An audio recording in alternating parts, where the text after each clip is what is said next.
sir. Okay, I'm Chief of Department Stuart Cameron. I'm joined here today by the Commanding Officer of our Highway Patrol Bureau, Deputy Inspector David Regina, and our heroic member of our Highway Patrol Bureau, Police Officer Joseph Goss. And then we're going to talk about an incident that occurred yesterday in the height of rush hour eastbound on the Long Island Expressway. We received calls into our 911 center approximately 6:14 yesterday about a number of motor vehicle accidents at exit 57 eastbound on LIE, wherein a crane had struck several vehicles. It turns out that a 30-ton crane had struck 4 vehicles that were occupied by the driver only, and all 4 of the operators of the cars were injured. 1 operator refused transport to the hospital. The other 3 were transported to the hospital with physical injury.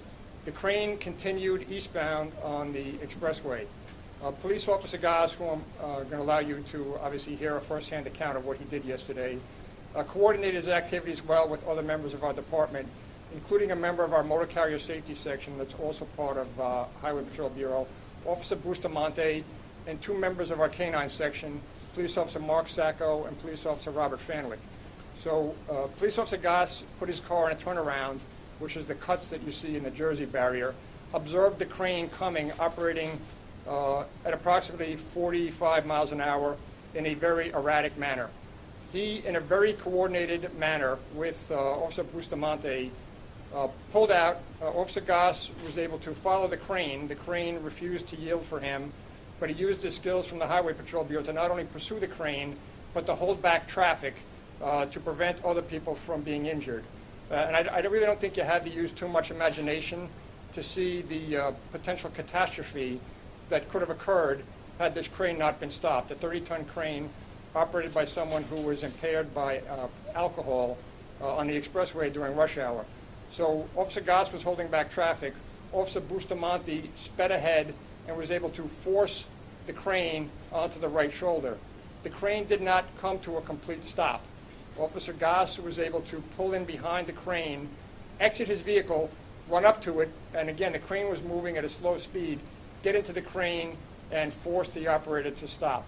So not only was there tremendous coordination and skill utilized by the Highway Patrol Bureau, there was tremendous bravery on the part of both Officer Bustamante, whose vehicle could have been struck by this crane as the other 4 vehicles had been, and Officer Goss, who actually, in my mind, risked his life to protect the members of the public by climbing into this moving crane to stop it. The crane could have very easily sped away and caused other people to be injured.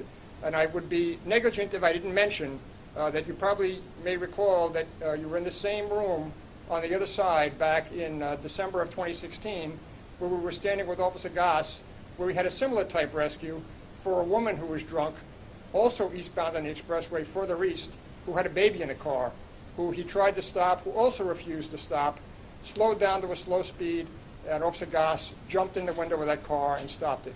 So in my mind, he's a true hero of our department, of our Highway Patrol Bureau. So without further ado, I'm going to let Officer Goss give you a first-hand account of his tremendous heroism from yesterday. Hi, good afternoon, everyone. Yesterday was, like what the chief said, we were dispatching 911 call of a large crane that struck several vehicles.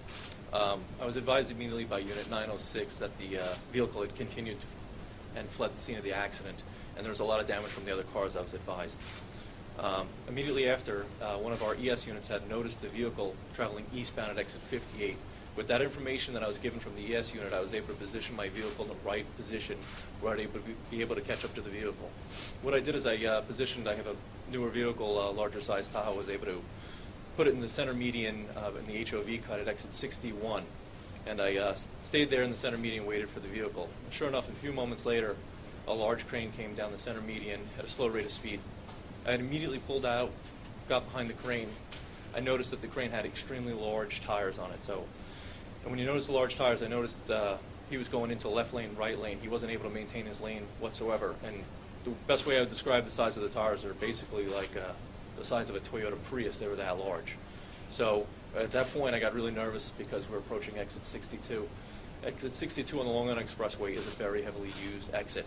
So I immediately started to slow roll traffic. What I do with slow rolling the traffic is I just activate lights and sirens. I start weaving in and out of traffic, just trying to keep anyone from passing on the left or the right-hand shoulder. You'll always have stragglers on the HOV lane or coming around on the right. But fortunately for me, right at exit 62, I had a lot of help. Officer Bustamante from our motor carrier section immediately pulled out, also stopped traffic, and I had K-9 units coming up on the HOV lane. I noticed their lights in the rear. So they were a real blessing to come in with a very short coordinated distance from one exit to get them over there. So we all stopped traffic, and Officer Bustamante then took his motor carrier vehicle and started blading the vehicle over to the right-hand side. The crane then was slowing down dramatically, because originally we started at just under 50 miles an hour. 48 miles an hour is the speed I took notice on my speedometer. The crane began to slow down as soon as we passed the exit 63. So we traveled for approximately 2 exits where he was failing to comply with my lights and sirens. At that point, when Officer Bustamante was able to blade his vehicle, the crane then went to the right-hand shoulder of the roadway and slowed down even more, just to a crawl where the wheels were barely turning. I had noticed that the crane came to my mind to stop. I pulled my vehicle to the right-hand side of the road. I was on the grassy portion of it. I ran out of the vehicle. I jumped onto the step rail of the cabin of the truck. I opened the door. Fortunately for me, it was unlocked, and I was able to use my service weapon to convince the driver to put the vehicle in park, which he did. And then with the assistance of the K-9 officers and Officer Bustamante from Highway Patrol, they were able to get the driver out of the vehicle and then into custody without any further incident. So I consider I was really grateful that the driver stopped, and I was grateful for the other officers being there that day just because of the size of the vehicle. It was all steel. The damage on the other cars was incredible.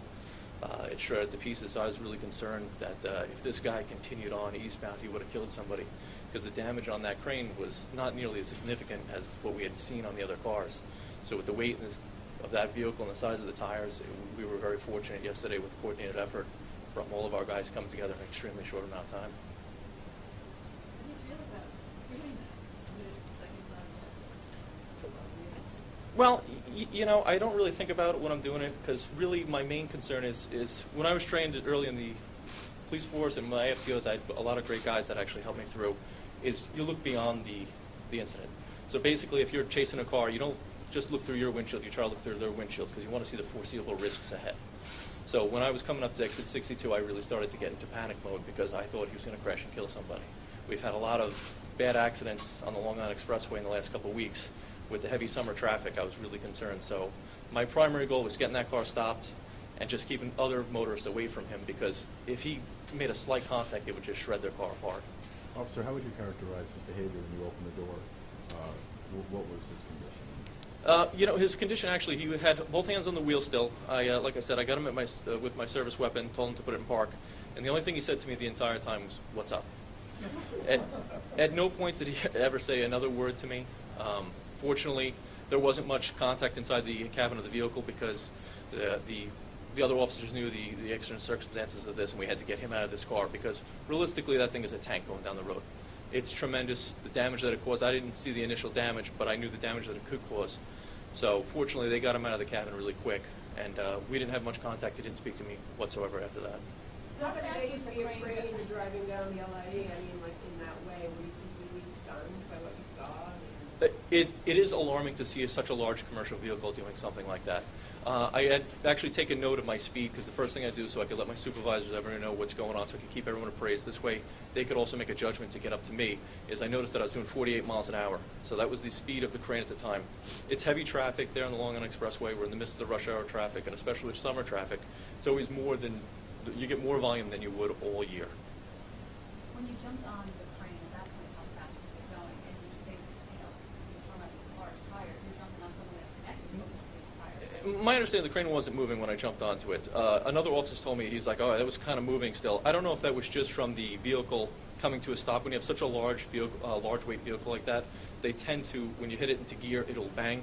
It wasn't moving as I approached the vehicle at all. Is it one of those single seaters where it's just the driver and no passenger seat? No, that's a really good question, because actually I had jumped onto the step rail. It's the step rail, because they're higher up in elevation into the cabin. And this particular crane, the way I would describe it is, it has 4 massive tires on it, to my recollection, and also there's a cab in the back to operate the crane, as well as a cab up front. in that cab there was actually 2 seats in this one, and it was disgusting. I actually had fallen into, when I had jumped onto the step, I had fallen into the footwell of the cabin of the crane, and then I was able to regain myself and then fortunately get the driver to cooperate with me.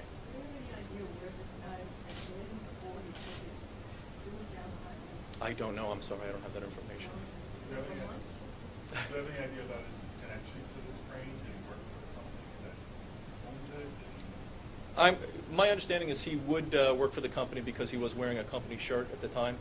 So I didn't investigate past that because I didn't spend any more time with him to interview him to find any information. Correct, Bay Crane. Officer Howard, obviously, in the cab? I didn't search the cab. I'm not sure if they found anything.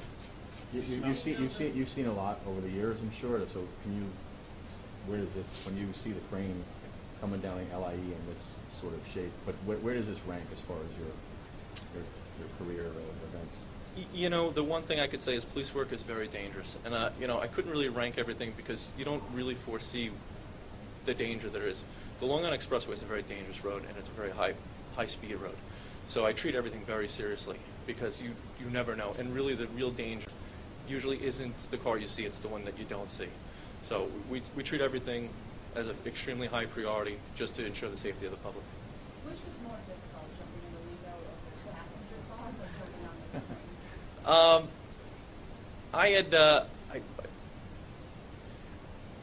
That's an interesting question. I didn't think any of it was difficult. I was just doing my job, to be honest. It seemed like the right thing to do at the time. In hindsight, maybe not. I don't know. But I really can't say one or the other. It just was my job doing my job on the day. Officer Bustamante isn't here today. He's on another assignment upstate New York, so he couldn't be with us. Oh, I see. This is Officer Joseph Goss. He refused. Any more questions? He was well aware that he was being followed? That you guys, it was clear to everyone that he was being followed by the police officers during this? There's no doubt in my mind that he was aware that he was being followed. As I was slow rolling the traffic, what I do is I take my vehicle and I make sharp left and sharp right turns almost into like a snake serpentine. So what he'll do is he'll be able to see it and hear it.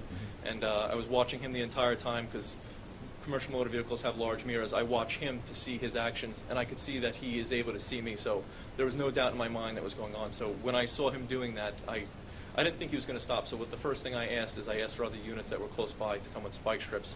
Fortunately, every one of the guys that was near me had spike strips ready to go. Whether or not they would have worked on tires that size, unbeknownst to me, but I was willing to try just in case he didn't comply with stopping. But thankfully for Officer Bustamante, I was able to blade his vehicle over because he was in a tremendous role because I don't think he would have stopped if it wasn't for Officer Bustamante. I'd just like to add that Officer Goss suffered an injury to his ankle yesterday, and he was not working today. I called him with the COA Highway Patrol Bureau, and we had to convince him to come in today, not because he was injured, because he's extremely modest and didn't want to be here, which is exactly, I think, the type of hero that we have throughout this job. So I just wanted to make sure you knew that. Yes. Women don't like this question, but apologize. Hopefully men do. How old are you? What was that? 35. 35. How long have you been on the force? 12 years. He's 47. Keith Sinclair, born in 71, is 47. What's Officer Bustamante's first name? Luis, L-U-I-S. L-U-I-S-E? So was last night pulled over by a police officer with the service revolver pointing at you. What was this guy's reaction when he saw you? You know, it was kind of strange because all he said was, "What's up?" That is all he said. It didn't seem alarmed that I had my service weapon, but he complied with me, so I was grateful for that because I didn't want it turning into the scene that we had at exit 57. Thank you. Thank you. Officer Bustamante. Yeah. Officer, are you the official stunt man for the Suffolk County? No, I'm not. No, I don't want nothing like that. Twice already. So, no movies. How do we spell Bustamante? Did you ever get that? Bustamante is I got called about it. Well, the tire is probably about 4 or 5 feet high. It's literally like the size of it. The only way I can describe it is a Toyota Prius. That's the height of the tires, and then the crane's up there, and then it's probably another. No, not that high. It was a large crane with the hook up front, so easy. It's over 10 feet, no doubt about that. But I wouldn't say that high size. 20 feet, 12 is more reasonable, more plausible.